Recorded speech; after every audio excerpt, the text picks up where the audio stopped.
मित्रों, दूसरे टी20 मुकाबले में मिली शर्मनाक हार के बाद अब माहौल पूरी तरह बदल चुका है। गुस्से और जोश से भरे कप्तान सूर्य कुमार यादव ने रोहित शर्मा से खास परामर्श लेकर तीसरे मुकाबले के लिए एक खूंखार और घातक प्लेइंग 11 का ऐलान कर दिया है। जी हां मित्रों, दूसरे टी20 में भारत को ऑस्ट्रेलिया के हाथों करारी हार झेलनी पड़ी थी। उस हार ने न सिर्फ टीम का मनोबल तोड़ा, बल्कि कप्तान सूर्य को भी अंदर तक झकझोर दिया। लेकिन कहते हैं ना, असली खिलाड़ी वही होता है जो हार से सीख लेकर और भी मजबूत बनकर लौटे, और यही किया है सूर्य कुमार यादव ने। हार के बाद सूर्य ने अनुभवी रोहित शर्मा से गहन चर्चा की और दोनों ने मिलकर तीसरे मुकाबले के लिए ऐसी रणनीति तैयार की है जिससे अब कंगारू टीम के होश उड़ने तय हैं। सूर्य ने अपनी प्लेइंग 11 में बड़े और चौंकाने वाले बदलाव किए हैं। कहा जा रहा है कि इस बार बल्लेबाजी क्रम में कई नई जोड़ियां देखने को मिलेंगी। वहीं गेंदबाजी में कुछ ऐसे नाम शामिल किए गए हैं जो पहले मुकाबलों में नजर नहीं आए थे। इस बार भारतीय टीम का लक्ष्य साफ है, पलटवार करना और पूरे दमखम के साथ सीरीज में वापसी करना। यही वजह है कि इस बार चुनी गई प्लेइंग 11 को देखकर न सिर्फ ऑस्ट्रेलियाई टीम बल्कि टीम इंडिया के कोच गौतम गंभीर भी हैरान रह गए। टीम का यह नया रूप बेहद आक्रामक और संतुलित दिख रहा है, जो किसी भी विपक्षी टीम को धूल चटाने की क्षमता रखता है। अब सभी की निगाहें इस तीसरे और निर्णायक मुकाबले पर टिकी हैं। तो मित्रों, सवाल यही है कि आखिर सूर्य और रोहित ने मिलकर कौन कौन से बड़े और चौंकाने वाले बदलाव किए हैं और कौन होगा इस मुकाबले का गेम चेंजर। ये सब जानने के लिए देखिए, वीडियो को अंत तक जरूर देखें। और अगर आप भी चाहते हैं कि टीम इंडिया इस बार जोरदार पलटवार करें और ऑस्ट्रेलिया को करारा जवाब दे, तो इस वीडियो को एक लाइक जरूर करें। मित्रों, जैसा कि आप सभी जानते हैं, भारत और ऑस्ट्रेलिया के बीच खेले जा रही 5 मुकाबलों की टी20 सीरीज के 2 मुकाबले अब तक संपन्न हो चुके हैं। पहला मुकाबला बारिश की वजह से रद्द कर दिया गया था, जबकि दूसरे टी20 में भारत को ऑस्ट्रेलिया के हाथों 4 विकेट से करारी शिकस्त झेलनी पड़ी। यह दूसरा मुकाबला मेलबर्न के ऐतिहासिक मैदान पर खेला गया, जहां एक बार फिर किस्मत ने ऑस्ट्रेलिया का साथ दिया। टॉस उनके पक्ष में गया और उन्होंने बिना किसी झिझक के भारत को पहले बल्लेबाजी का मौका दे दिया। पहले बल्लेबाजी करते हुए भारतीय टीम की शुरुआत बेहद निराशाजनक रही। पूरी टीम केवल 125 रन ही बना सकी और 18 ओवर में ही पवेलियन लौट गई। बल्लेबाजी क्रम में किए गए अजीबोगरीब बदलाव टीम को भारी पड़े और ऑस्ट्रेलिया के गेंदबाजों ने इस मौके का पूरा फायदा उठाया। ऑस्ट्रेलिया के तेज गेंदबाज जोश हजलवुड ने भारतीय बल्लेबाजों को पूरी तरह से असहज कर दिया। उन्होंने अपने 4 ओवर के शानदार स्पेल में केवल 13 रन देकर 3 महत्वपूर्ण विकेट झटके। उनकी सटीक और तेज गेंदबाजी के आगे भारत के शीर्ष बल्लेबाज शुभमन गिल, सूर्य कुमार यादव और तिलक वर्मा सभी क्रीज पर टिक नहीं पाए और सस्ते में आउट होकर लौट गए। 7वें ओवर तक भारत की हालत बेहद खराब हो चुकी थी। स्कोर बोर्ड पर केवल 39 रन थे और 5 विकेट गिर चुके थे। ऐसा लग रहा था कि भारतीय टीम 100 रन का आंकड़ा भी पार नहीं कर पाएगी। लेकिन तभी मैदान पर आया एक नाम जिसने पूरे मेलबर्न स्टेडियम को अपनी बल्लेबाजी से झूमने पर मजबूर कर दिया। अभिषेक शर्मा पहले मुकाबले में नाकाम रहे इस युवा बल्लेबाज ने इस बार धमाकेदार अंदाज में वापसी की। उन्होंने शुरुआत से ही आक्रामक रुख अपनाया और कंगारू गेंदबाजों पर बेखौफ प्रहार करते रहे। पिच पर उछाल जरूर थी, लेकिन अभिषेक ने हिम्मत नहीं हारी।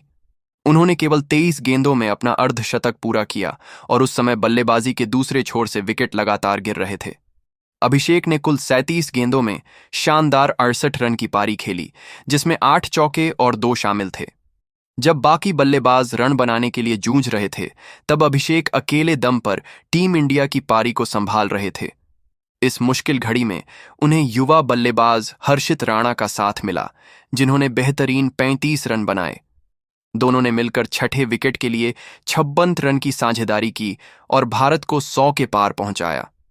हालांकि जब ऐसा लगने लगा कि टीम किसी तरह 140 रन के आसपास पहुंच जाएगी, तभी एक बार फिर विकेटों की झड़ी लग गई। निचले क्रम के बल्लेबाज टिक नहीं पाए और 19वें ओवर में अभिषेक भी आउट हो गए। उनके आउट होते ही भारत की उम्मीदें भी लगभग खत्म हो गईं और पूरी टीम 125 रन पर सिमट गई। भारतीय बल्लेबाजी की यह नाकामी साफ तौर पर टीम की अस्थिरता को दर्शा रही थी। जहां एक और ऑस्ट्रेलिया के गेंदबाज सटीक लाइन और लेंथ पर गेंदबाजी कर रहे थे, वहीं भारतीय बल्लेबाज लापरवाही भरे शॉट्स खेलकर अपने विकेट गंवाते चले गए। यह मुकाबला दो विपरीत तस्वीरें पेश कर गया। एक ओर भारत के बल्लेबाज जो संघर्ष करते नजर आए और दूसरी ओर ऑस्ट्रेलिया के बल्लेबाज जिन्होंने इसी पिच पर सहजता से रन बटोरे और मात्र 40 गेंदें शेष रहते लक्ष्य हासिल कर लिया। अब जहां एक ओर भारत की इस हार की जमकर आलोचना हो रही है, वहीं कप्तान सूर्य कुमार यादव ने इस हार को सबक के रूप में लेते हुए बड़ा फैसला लिया है। उन्होंने रोहित शर्मा से परामर्श करके तीसरे मुकाबले के लिए टीम में बड़े बदलाव किए हैं। बताया जा रहा है कि सूअर ने उन सभी खिलाड़ियों को बाहर का रास्ता दिखा दिया है जो दूसरे मैच में बुरी तरह फ्लॉप रहे थे, और उनकी जगह अब ऐसे प्रतिभाशाली खिलाड़ियों को मौका दिया गया है जो लंबे समय से अपने अवसर का इंतजार कर रहे थे। ये नए खिलाड़ी न सिर्फ युवा हैं, बल्कि ऑस्ट्रेलियाई परिस्थितियों में धमाल मचाने की क्षमता भी रखते हैं। सूअर का मकसद अब साफ है, तीसरे मुकाबले में पलटवार करना और ऑस्ट्रेलिया को उसी की धरती पर जवाब देना। अब देखना दिलचस्प होगा कि कप्तान सूअर की नई प्लेइंग 11 किस तरह कंगारुओं के खिलाफ मैदान में उतरती है, और क्या यह टीम भारत को जीत की राह पर वापस ला पाती है या नहीं।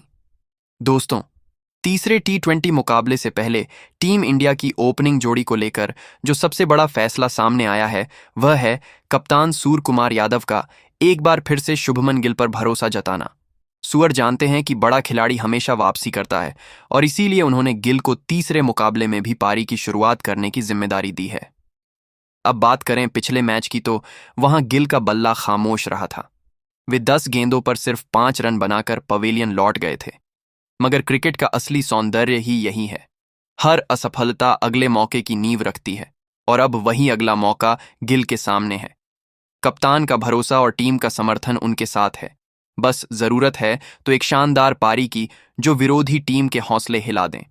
गिल की खासियत उनकी टाइमिंग और क्लासिक शॉट्स में है। जब उनका बल्ला बोलता है तो हर गेंदबाज खामोश हो जाता है। वह स्ट्रोक नहीं खेलते, बल्कि गेंद को मानो कलम से लिखते हैं। हर चौका एक बयान होता है, हर शॉट एक कहानी। मेलबर्न की यह पिच बल्लेबाजों के लिए किसी जन्नत से कम नहीं मानी जाती, और अगर गिल ने यहां शुरुआत में टिककर खेल लिया तो कंगारू गेंदबाजों के लिए मुश्किलें तय हैं। कप्तान सूअर ने मैच से पहले कहा भी है कि टीम को सिर्फ रन नहीं, रफ्तार चाहिए, और गिल में वह काबिलियत है। ऐसे में अब फैंस की निगाहें पूरी तरह गिल पर टिकी होंगी। सबको इंतजार रहेगा उस पल का जब उनका बल्ला फिर से गूंजेगा और मैदान में चौकों की बारिश होगी। अब दोस्तों, बात करते हैं टीम इंडिया के दूसरे ओपनर और युवा सनसनी अभिषेक शर्मा की। उस बल्लेबाज की जिसने दूसरे T20 मुकाबले में अपनी धमाकेदार बल्लेबाजी से पूरे स्टेडियम का दिल जीत लिया। जब पूरी टीम लड़खड़ा रही थी, विकेट ताश के पत्तों की तरह गिर रहे थे, तब अकेले अभिषेक शर्मा खड़े रहे। ना डरे ना झुके, बस बल्ले से जवाब देते रहे। उन्होंने मेलबर्न के मैदान पर सिर्फ 37 गेंदों में ताबड़तोड़ 68 रन जड़ दिए, जिसमें 8 चौके और 2 शानदार शामिल थे। यह पारी किसी मास्टर क्लास से कम नहीं थी। हर शॉट में क्लास थी, हर रन में आत्मविश्वास झलक रहा था। जहां एक ओर बाकी बल्लेबाज कंगारू गेंदबाजों की रफ्तार और सटीकता से जूझ रहे थे, वहीं अभिषेक ने अपनी बेखौफ बल्लेबाजी से न सिर्फ टीम को संभाला, बल्कि विपक्ष की रणनीति को पूरी तरह बिगाड़ दिया। हर बार जब भारतीय पारी मुश्किल में नजर आई, अभिषेक ने अपनी शानदार टाइमिंग और सदी हुई तकनीक से टीम को फिर पटरी पर ला दिया। सच कहा जाए तो अगर उस मैच में अभिषेक शर्मा मैदान पर टिके न रहते तो शायद भारतीय टीम 125 रन तक भी नहीं पहुंच पाती। उन्होंने निचले क्रम के बल्लेबाजों के साथ मिलकर साझेदारी बनाई, पारी को स्थिर किया और यह साबित कर दिया कि वे सिर्फ एक ओपनर नहीं, बल्कि टीम इंडिया के असली गेम सेवर हैं। अब तीसरे T20 मुकाबले में भी सबकी निगाहें इन्हीं पर टिकी होंगी, क्योंकि जब अभिषेक शर्मा का बल्ला चलता है तो गेंदबाज सिर्फ गेंद नहीं फेंकते, वे प्रार्थना करते हैं कि किसी तरह यह ओवर जल्दी खत्म हो जाए। उनका आत्मविश्वास, उनका शॉट सिलेक्शन और मैदान पर उनकी ऊर्जा यह साफ दिखा रही है कि भारतीय क्रिकेट का भविष्य बेहद उज्जवल है। अगर तीसरे मुकाबले में भी अभिषेक का बल्ला पहले जैसा गरजा तो नतीजा तय है, टीम इंडिया का पलटवार होगा।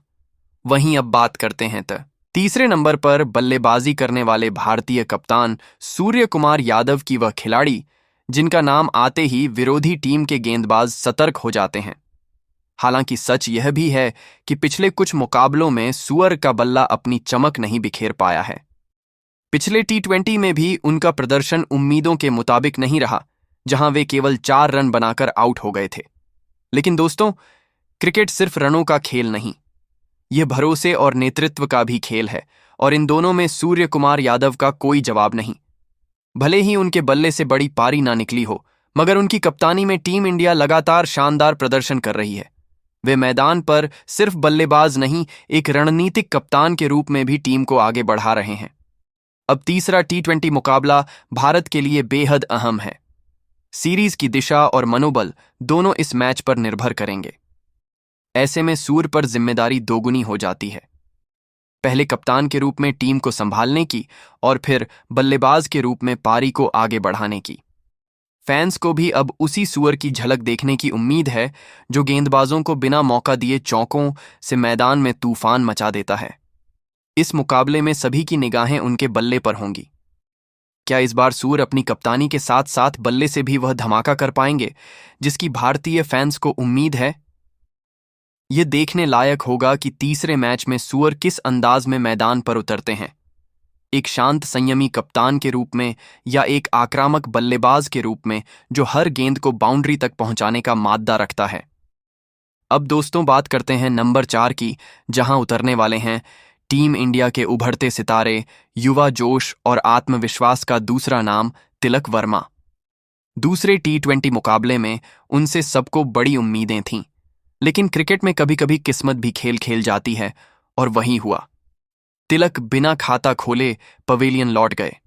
मगर जो खिलाड़ी असफलता से नहीं डरता वही भविष्य में बड़ा नाम बनता है, और तिलक वर्मा ठीक वैसे ही खिलाड़ी हैं।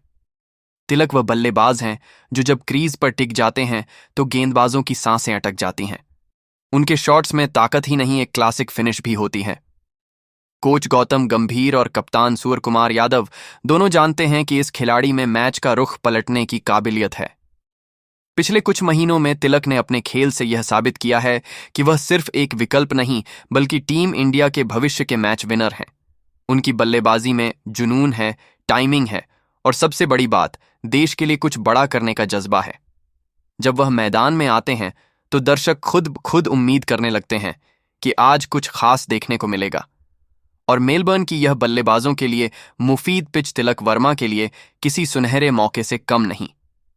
अगर इस बार उनका बल्ला चल पड़ा तो नतीजा सिर्फ एक होगा, कंगारुओं की खामोशी और भारतीय फैंस की खुशी। अब बढ़ते हैं नंबर 5 की ओर, जहां उतरेंगे टीम इंडिया के भरोसेमंद विकेटकीपर और स्टाइलिश बल्लेबाज संजू सैमसन।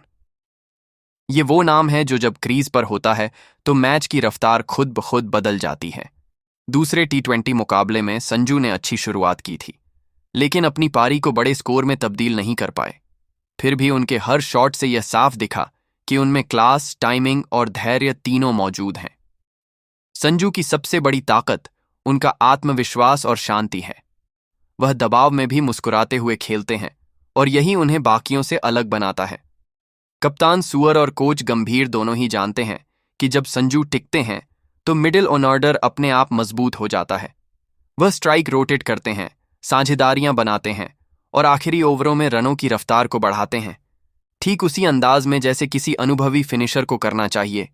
जब संजू सैमसन का बल्ला बोलता है तो गेंदबाजों के पास बस एक ही काम बचता है, बाउंड्री लाइन से गेंद उठाना। उनके हर कवर ड्राइव में स्टाइल है, हर पुल शॉट में ताकत और हर में आत्मविश्वास।